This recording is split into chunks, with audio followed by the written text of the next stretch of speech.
Hello, good morning. చూడండి, గోధుమ పిండి దోశ వేసాను, ఎంత బాగా వచ్చిందో వేస్తున్నాను. చాలా టేస్ట్ అయితే చాలా చాలా బాగుంటుంది.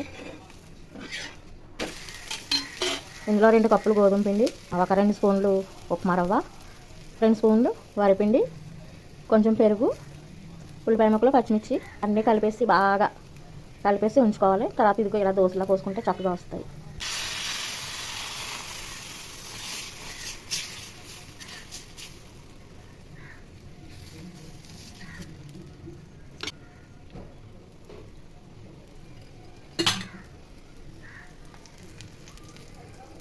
టేస్ట్ అయితే చాలా బాగుంటుందండి, మీరు ట్రై చేయండి. రోజు మినప్పిండి దోశలు ఏం వేసుకుంటామండి, ఇలా కూడా ట్రై చేసుకోవాలి. ఇదే మైదాతో కూడా చాలా బాగా వస్తుంది. సేమ్ ప్రాసెస్, చాలా బాగుంటుంది. ఈ గోధుమ పిండి దోశ నచ్చితే ఒక లైక్ చేయండి, అలాగే షేర్ చేయండి, సబ్స్క్రైబ్ చేయండి, మర్చిపోవద్దు. Thank you.